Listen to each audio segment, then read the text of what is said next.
AP3 geographic channel में आप सबका बहुत बहुत स्वागत है। आइए आज हम लोग अध्याय 14 महासागरीय जल संचलन के बारे में अध्ययन करते हैं। आइए उत्तर प्रदेश NCERT पाठ्यपुस्तक के प्रश्नोत्तर हमारे सामने हैं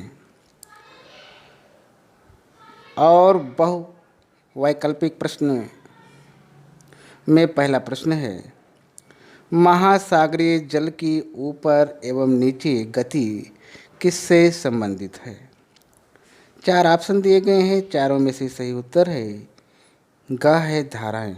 और इस प्रकार से हम कह सकते हैं महासागरीय जल की ऊपर एवं नीचे गति धाराएं से संबंधित है।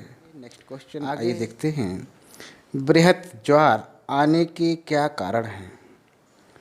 4 ऑप्शन दिए गए हैं, चारों में से सही उत्तर है खा, सूर्य और चंद्रमा द्वारा एक दूसरे की विपरीत दिशा से पृथ्वी पर गुरुत्वाकर्षण बल। और इस प्रकार से हम कह सकते हैं कि बृहत ज्वार आने का कारण है सूर्य और चंद्रमा द्वारा एक दूसरे की विपरीत दिशा से पृथ्वी पर गुरुत्वाकर्षण बल। आगे चलते हैं, आगे हम लोग देखेंगे अगला प्रश्न, पृथ्वी तथा चंद्रमा की न्यूनतम दूरी कब होती है? 4 ऑप्शन दिए गए हैं, चारों में से जो सही उत्तर है वो है उपभू। और इस प्रकार से हम कह सकते हैं पृथ्वी तथा चंद्रमा की न्यूनतम दूरी को उपभू होती है। आगे है अगला प्रश्न, आइए देखते हैं, पृथ्वी उपसौर की स्थिति कब होती है? 4 ऑप्शन दिए गए हैं, चारों में से सही उत्तर है वो है घा, जनवरी। और इस प्रकार से हम कह सकते हैं पृथ्वी उपसौर की स्थिति जनवरी में होती है। आगे है अति लघु उत्तरीय प्रश्न और इसका उत्तर 30 शब्दों में देना होता है। आइए देखते हैं, सबसे पहला प्रश्न है, तरंगे क्या है? इसका उत्तर इस प्रकार है, तरंग वास्तव में जल नहीं बल्कि ऊर्जा है जो कि महासागरीय सतह के आर पार गति करते हैं। तरंगों में जल के कण छोटे वृत्ताकार रूप में गति करते हैं। वायु जल को ऊर्जा प्रदान करती है जिससे तरंगें उत्पन्न होती हैं और इस प्रकार से वायु के कारण तरंगें महासागर में गति करती हैं। जैसे ही एक तरंग महासागरीय तट पर पहुंचती है इसकी गति कम हो जाती है। बड़ी तरंगें खुले महासागरों में पाई जाती है। तरंगें जैसे ही आगे की ओर बढ़ती हैं बड़ी होती जाती हैं। आगे हम लोग देखेंगे अगला प्रश्न, आइए देखते हैं, महासागरीय तरंगें ऊर्जा कहाँ से प्राप्त करती हैं? इसका उत्तर इस प्रकार है, वायु के कारण तरंगें महासागर में गति करती हैं तथा ऊर्जा तटरेखा पर निर्मुक्त होती है। बड़ी तरंगें खुले महासागरों में पाई जाती हैं। तरंगें जैसे ही आगे की ओर बढ़ती हैं बड़ी होती जाती हैं तथा वायु से ऊर्जा को अवशोषित करती हैं। आगे है, ज्वार भाटा क्या है? इसका उत्तर इस प्रकार है, चंद्रमा एवं सूर्य के आकर्षण के कारण दिन में एक बार या 2 बार समुद्र तल का नियत कालिक उठने या गिरने को ज्वार भाटा कहा जाता है। जब समुद्र का जल समुद्र तल से ऊपर उठता है तो उसे ज्वार कहा जाता है और जब समुद्र का जल नीचे की ओर होता है तो भाटा कहा जाता है। आगे हम लोग देखेंगे ज्वार भाटा उत्पन्न होने के क्या कारण हैं। इसका उत्तर इस प्रकार है, आइए देखते हैं, चंद्रमा के गुरुत्वाकर्षण के कारण तथा कुछ हद तक सूर्य के गुरुत्वाकर्षण द्वारा ज्वार भाटाओं की उत्पत्ति होती है। और दूसरा कारक अपकेंद्रीय बल है, जो कि गुरुत्वाकर्षण को संतुलित करता है, तथा अपकेंद्रीय बल दोनों मिलकर पृथ्वी पर दो महत्वपूर्ण ज्वार भाटाओं को जन्म देते हैं। आगे हम लोग देखेंगे अगला प्रश्न, ज्वार भाटा नौ संचालन से कैसे संबंधित है? इसका उत्तर इस प्रकार है। ज्वार भाटा नौ संचालकों व मछुआरों को उनके कार्य संबंधी योजनाओं में मदद करता है।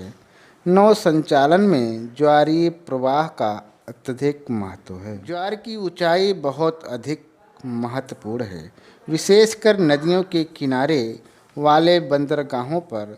ज्वार नदमुख के भीतर, जहां प्रवेश द्वार पर छिछले रोधिका होते हैं, जो कि नौकाओं एवं जहाज़ों को बंदरगाह में प्रवेश करने से रोकते हैं।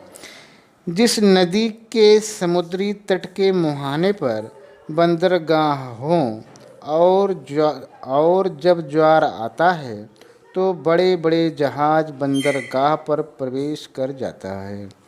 इसका उदाहरण भारत के हुगली नदी के तट पर स्थित कोलकाता बंदरगाह है।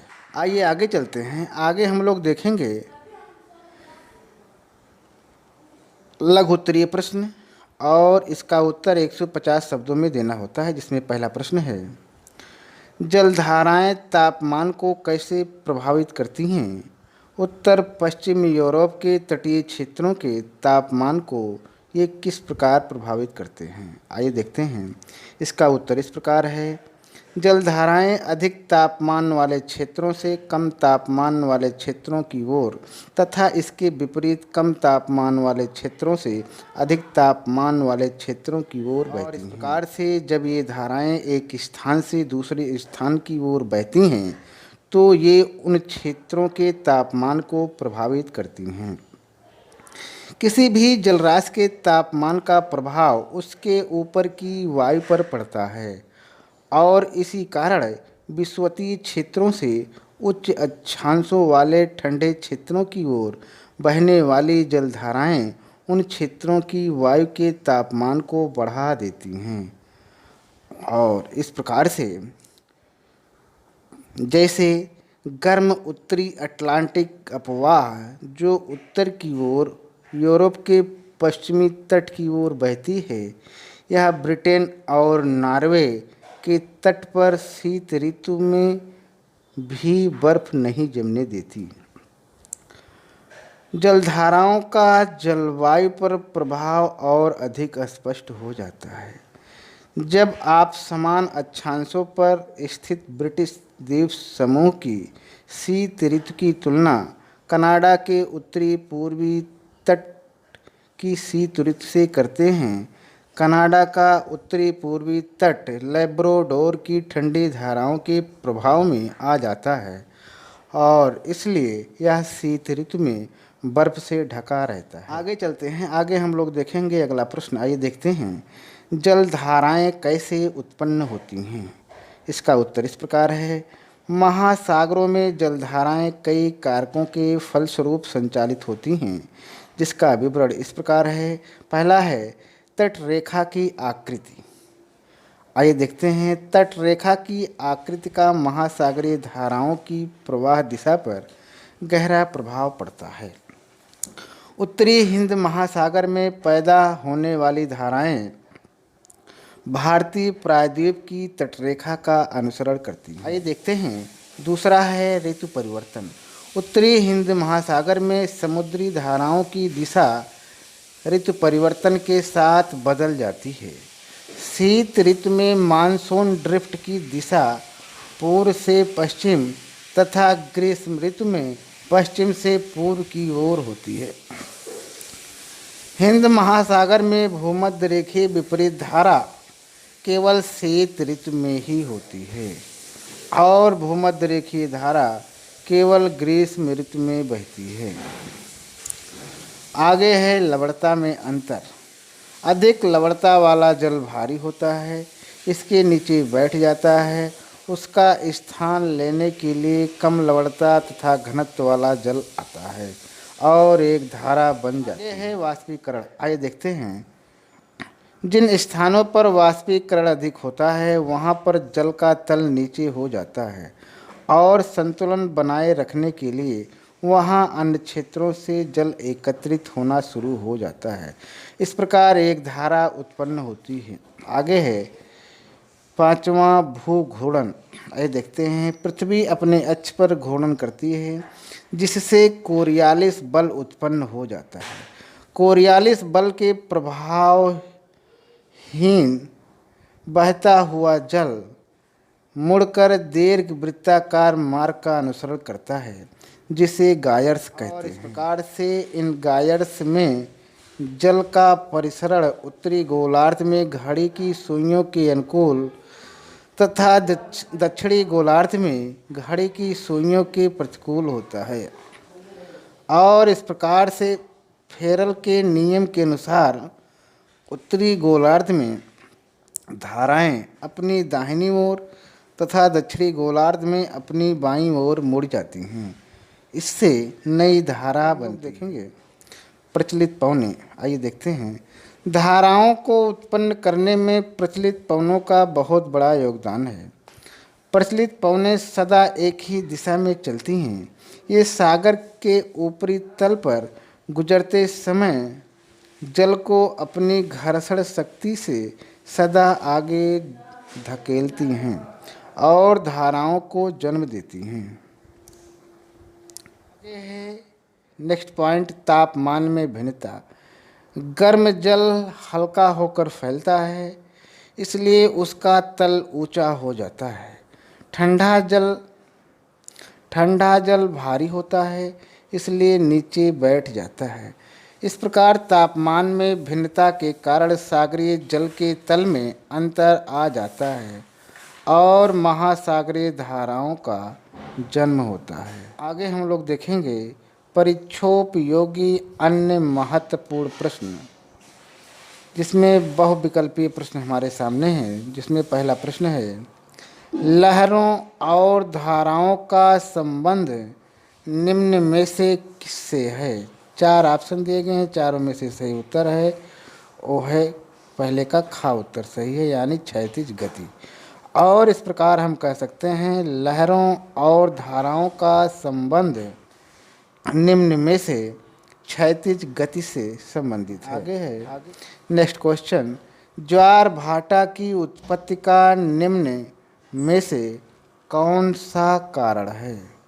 4 ऑप्शन दिए गए हैं, चारों में से सही उत्तर है दूसरे का यानी सूर्य एवं चंद्रमा का आकर्षण। और इस प्रकार हम कह सकते हैं कि ज्वार भाटा की उत्पत्ति का निम्न में से सूर्य एवं चंद्रमा का आकर्षण यही कारण है। आगे चलते हैं, तीसरा प्रश्न है, तरंग वास्तव में जल ना होकर निम्न में से क्या है? 4 ऑप्शन दिए गए हैं, चारों में से सही उत्तर है वो है तीसरे का गा यानी ऊर्जा। और इस प्रकार से हम कह सकते हैं तरंग वास्तव में जल ना होकर निम्न में से ऊर्जा है। आगे है बृहत ज्वार का संबंध निम्न में से किन तिथियों से है? 4 ऑप्शन दिए गए हैं, चारों में से सही उत्तर है चौथे का घा यानी पूर्णिमा अमावस्या। और इस प्रकार से हम कह सकते हैं बृहत ज्वार का संबंध निम्न में से पूर्णिमा अमावस्या से है। 5वां प्रश्न, ज्वार की शक्ति से विद्युत बनाने वाला देश निम्न में से कौन सा है?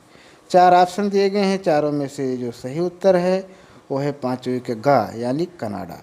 और इस प्रकार से हम कह सकते हैं कि ज्वार की शक्ति से विद्युत बनाने वाला देश निम्न में से कनाडा है। आगे चलते हैं, अंतिम प्रश्न है, निम्न में से कौन सी जलधारा उष्ण जलधारा है? 4 ऑप्शन दिए गए हैं, चारों में से सही उत्तर है वो है छठे का खा यानी क्यूरेशियो धारा। और इस प्रकार से हम कह सकते हैं कि निम्न में से क्यूरेशियो धारा ओसड़े जलधारा है। और इस प्रकार से आज हम लोगों ने अध्याय 14 के महत्वपूर्ण प्रश्नों का अध्ययन किए। आज यहीं तक। बहुत बहुत धन्यवाद।